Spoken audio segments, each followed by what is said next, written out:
Hello everyone, welcome to Urbax media. Vijay Deverakonda నటించిన Kingdom movie trailer ఎట్లుందో మీకు వీడియోలో ఎక్స్ప్లెయిన్ చేస్తాం. వీడియో కానీ నచ్చితే లైక్ చేయండి, షేర్ చేయండి.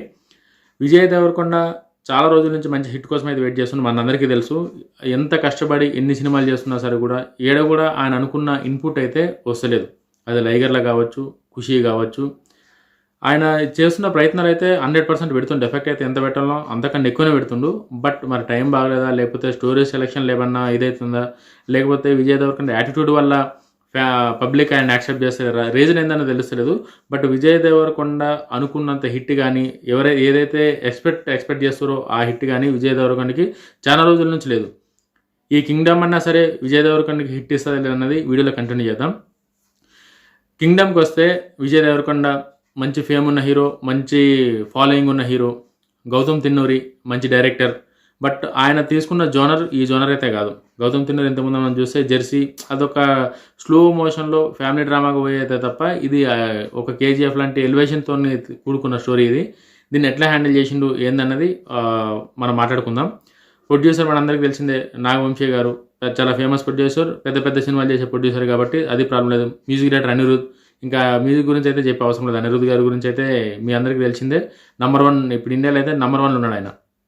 ఇండియాలో number 1 music director Anirudh. Vijay Deverakonda ఈ కింగ్డమ్లో ఎన్టీఆర్ లాంటి పెద్ద హీరోలు కూడా వాయిస్ ఓవర్ ఇచ్చారు టీజర్కి. సినిమాను హైప్ దానికే, సినిమా హైప్ పెంచడానికే, ప్రొడ్యూసర్కి హెల్ప్గా మన తెలుగులో ఎన్టీఆర్ గారు, హిందీలో రణబీర్ కపూర్ గారు, అంటే మంచి మంచి స్టార్డమ్ ఉన్న వాళ్ళందరూ కూడా ఈ సినిమాకి ఎన్ని విధాలుగా సపోర్ట్ చేయాలో అన్ని విధాలుగా సపోర్ట్ చేశారు. మొన్న ఈవినింగ్ తిరుపతిలో అయితే ట్రైలర్ రిలీజ్ అయింది. ట్రైలర్ ఎట్లుందని చెప్పేసి అంటే విజయ్ దేవరకొండ ఆయన ఒక గోల్, ఆయనది ఏదైతే ఇప్పుడు మనకి ఎట్లా ఒక గోల్ ఉందో, మనం ఫ్యూచర్లో ఏమైదాం ఎట్లా అయిదామని చెప్పి మనకి ఏదైతే గోల్ ఉందో, ఆయనకు ఒక గోల్లో ఆయన పోలీస్ డిపార్ట్మెంట్లో ట్రైలర్లో ఉన్నది చెప్తున్నాను నేను. పోలీస్ డిపార్ట్మెంట్లో చేరడం, పోలీస్ డిపార్ట్మెంట్లో జరిగిన తర్వాత అనుకోకుండా ఒక ఆపరేషన్ రావడం, ఆపరేషన్కి గవర్నమెంట్కి ఆయన చేస్తున్న జాబ్కి సంబంధం లేకుండా సీక్రెట్ ఆపరేషన్ చేయడం.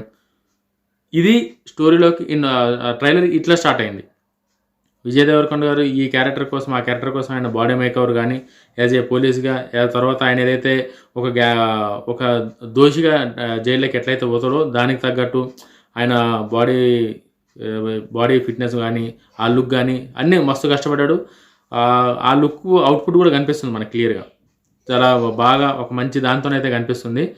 విజయ్ దేవరకొండ గారు ఎట్లనన్నా సరే ఈ హిట్ కొట్టాలి, ఈ సినిమా ఎట్లనన్నా సరే గట్టిగా మంచి రీసౌండ్ ఇవ్వాలని చెప్పేసి అయితే మాత్రం డిసైడ్ అయ్యిండు. బట్ అది ఎంతవరకు దానిలో ట్రైలర్లో ఎంతవరకు రీచ్ అయ్యిందని చెప్పేసి అయితే మాత్రం ఎక్స్ప్లెయిన్ చేస్తాం. ట్రైలర్ అయితే నేను ఏదైతే టీజర్లో ఎన్టీఆర్ వాయిస్ ఓవర్ ఇచ్చిన తర్వాత టీజర్ ఏదైతే హైప్ ఇచ్చిందో, ట్రైలర్ అయితే మాత్రం అంత హైప్లో లేదు. అంటే నేను ఎక్స్పెక్ట్ చేసింది ఇంకా ఎక్కువ ఎక్స్పెక్ట్ చేశాను నేను. మరి వాళ్ళకి టైం లేక దబా కట్ చేసిరా, లేకపోతే స్టోరీ ఇట్లనే చెప్పాలని చెప్పి వాళ్ళు అనుకురా అంటే ట్రైలర్ని చూసి మనం సినిమాని డిసైడ్ చేయలేము. నేను కూడా అదే చెప్తున్నా మళ్ళీ ఎందుకంటే ట్రైలర్ ఇది ఇట్లా ఉంది కదా, సినిమా బాగా అట్లా రాదు. వాళ్ళకి టైం లేక కొన్ని కట్ చేయకపోవచ్చు, లేకపోతే ఈ ట్రైలర్లో తక్కువ చెప్పి సినిమాలు ఎక్కువ చూపిద్దాం, మళ్ళీ ఎక్స్పెక్టేషన్స్ పెరిగి ఫ్యాన్స్ డిసప్పాయింట్ అవుతారని చెప్పి అట్లేమన్నా తక్కువ కట్ చేశారో తెలియదు. అసలు ఎట్లా స్టార్ట్ అవుతుంది ట్రైలర్ అని చెప్పేసి అంటే, ఒక రహస్య మిషన్లో చిక్కుకున్న గూఢచారిగా సూర్యగా విజయ్ దేవరకొండ గారు అయితే పరిచయం అవుతారు ట్రైలర్లో. దాన్ని ఒక కస్టోడియల్లో, ఒక డిస్టోపియన్ ప్రపంచంలో సెట్ చేయబడినట్టు కనిపిస్తుంది. అంటే ఒక వేరే ప్రపంచంలో, ఒక శ్రీలంక బ్యాక్గ్రౌండ్లో ఏదైతే ఉందో దానిలో ఇదంతా ప్లాన్ చేసి ఆయన దానిలోకి పంపించినట్టు ఒక ఖైదీగా, ఆ ఖైదీలో ఏవైతే ఇంకా ఆయనకైనా దానిలోకి పోయి విజయ్ దేవరకొండ ఏమేమి చేయాలో అవి చేసి ఎట్లా ఆడ పైకి వస్తాడు అన్నది అయితే మాత్రం ఒక కస్టోడియల్గా ఈ స్టోరీని అయితే డిజైన్ చేశారు. అక్కడ ఒక గూఢచారి ఏదైతే ఉండరు కదా గ్యాంగ్స్టర్లు వీళ్ళందరూ, దానిలోకి విజయ్ దేవరకొండ పోయి అతనికి ఏదైతే నచ్చిందో, ఏదైతే ఆ విలన్కి ఆ క్యారెక్టరైజేషన్లు అక్కడ ఎవరైతే ఉన్నారో వాళ్ళ ప్లేస్లో వాళ్ళకి నచ్చింది వదిలిపెట్టేటట్టు.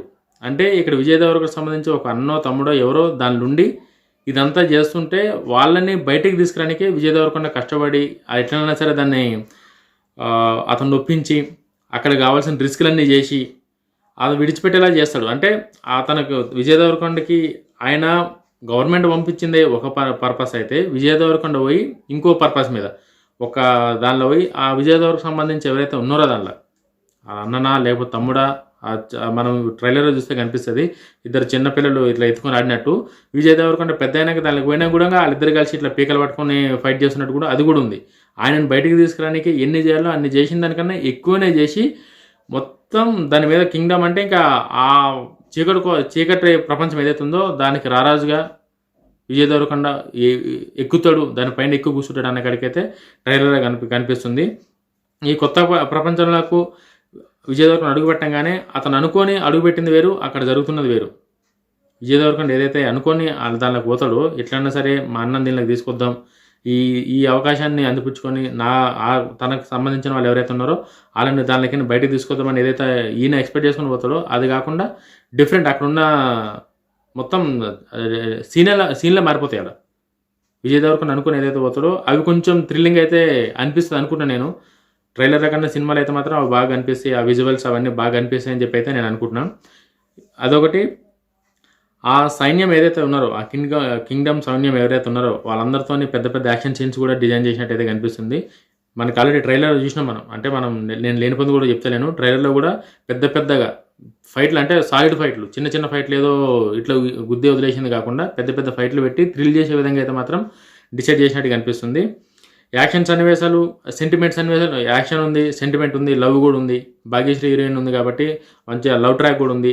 బట్ ఇక నాకు అర్థం కాదు ఏంటంటే ఈయన సీక్రెట్ ఆపరేషన్లకు పోయిన తర్వాత హీరోయిన్ ఎట్లా పరిచయం అవుతుంది, హీరోయిన్తో లవ్ ట్రాక్ ఎట్లా ఉంటుంది అన్నది అది కొంచెం అర్థం కాలేదు నాకు. ఎట్లా చెప్పాలో మీకు ఎట్లా చెప్పాలో కూడా నాకు అర్థమవుతలేదు. ఎందుకంటే ఈయన కానిస్టేబుల్గా డిపార్ట్మెంట్లో అంటే ఓకే కనిపించవచ్చు, బట్ ఈయన అండర్ కోర్ ఆపరేషన్గా వేరే ప్రపంచానికి పోయింది కాబట్టి అక్కడ ఈ లవ్ ట్రాక్ ఎట్లుంది, ఇది కొంచెం ఈ లవ్ స్టోరీ అయితే నాకు అర్థం కాలేదు. ఇంకోటి, ఈ గౌతమ్ తిన్నూరి డైరెక్టర్ ఏదైతే ఉందో ఇంతకుముందు ఆయన తీసిన సినిమాలు కావచ్చు, ఆయన రాసిన స్టోరీలు కావచ్చు, అన్నీ ఈ రేంజ్ యాక్షన్ సీన్స్ అయితే లేవు. మరి ఈయన స్టోరీని ఎట్లా హ్యాండిల్ చేసిండో నాకు కూడా అర్థమైతే లేదు. ఈయన ఒక కేజీఎఫ్, ఒక పుష్ప, ఒక సల్లార్ ఈ రేంజ్లో దీన్ని డిజైన్ చేసినట్టయితే కనిపిస్తుంది. బట్ ఆ సినిమాల రేంజ్ వేరు, వాటి మార్కెట్ వేరు, వాటికి ఉన్న రెస్పాన్స్ వేరు, పబ్లిక్లో వాటికున్న క్రేజ్ వేరు. వాటితో కంపేర్ చేస్తే మాత్రం ఈ సినిమాకి అంత క్రేజ్ కానీ అంత బజ్ కానీ లేదని చెప్పాలి. ట్రైలర్లో విజయ్ దేవరకొండనే హైలైట్ చేసింది తప్ప అసలు స్టోరీ ఏంది, ఈ దేనికోసం పోవాలి, విజయ్ దేవరకొండ కోసం కాకుండా సినిమాకి ఇంక దేనికోసం పోవాలన్నది స్టోరీలో ఏడా లేదు. అంటే కొన్ని హింట్, ఇప్పుడు కేజీఎఫ్ ఉంది, ఎలివేషన్లు, ప్రతి సీన్లో ఎలివేషన్లు, స్టోరీలో ఇంకేమో ఉంది అన్న ఒక క్రియేటివిటీ అనేది పబ్లిక్ అందరి మైండ్లో క్రియేట్ చేసి పెట్టింది కాబట్టి కేజీఎఫ్కి అంతా. సేమ్ పుష్ప కూడా అంతే. పుష్ప కూడా అల్లు అర్జున్ గారి యాటిట్యూడ్ కావచ్చు, ఆయన డ్రెస్సింగ్ స్టైల్ కావచ్చు, నెక్స్ట్ ఇంకా పుష్ప 1లో ఎట్లా అయింది, పుష్ప 2లో ఎట్లుంటుందో ఈ బిజినెస్ ఇదంతా అని చెప్పి, అంటే క్యూరియాసిటీ అనేది పబ్లిక్లో బాగా ఎక్కువ హైప్ క్రియేట్ చేశారు కాబట్టి ఆ బజ్ వచ్చింది. బట్ ఈ విజయ్ దేవరకొండ ఆ బజ్ క్రియేట్ చేద్దామని చాలా ట్రై చేసిండు, నాగవంశీ గారు కూడా చాలా ట్రై చేశారు, కానీ అనుకున్నంత బజ్ అయితే మాత్రం సినిమాకి రాలేదని నేను అనుకుంటున్నాను. ట్రైలరు ఎక్స్పెక్ట్ చేసిన, అంటే వేరే రేంజ్లో ఎక్స్పెక్ట్ చేసిన. కింగ్డమ్ అంటే ఆ టైటిల్ అట్లుంటుంది, ఈయన ఒక కింగ్డమ్లో పోయి కూర్చుండు అంటే ఏ రేంజ్లో పోయి కూర్చుండు అంటే ట్రైలర్లో ఎక్స్పెక్ట్ చేసిన 4-5 సీన్లు అన్నా సరే, షార్ట్లు అన్నా సరే గట్టిగా వేరే లెవెల్లో గగ్గురు పూసేటట్టు ఉంటాయని చెప్పేసి. బట్ వాటిది ఏమీ లేదు. ఒక సెంటిమెంట్ డ్రామా, ఒక ఎమోషనల్, ఒక లవ్, ఈయన ఏ దానికోసం దానికి పోయిండు అన్నది ఒక చిన్న హింట్ ఇచ్చి అయితే మాత్రం ట్రైలర్ని అయితే రిలీజ్ చేశారు. నాకు తెలిసి అనుకున్న దాని టైం లేనందుకేమో మరి ట్రైలర్ ఇట్లా రిలీజ్ చేశారు. మూవీ వచ్చినంత వరకు వెయిట్ చేద్దాం. మూవీ వచ్చిన తర్వాత మూవీ ఎట్లుందో మీకు ఎక్స్ప్లెయిన్ చేస్తా. జై హింద్.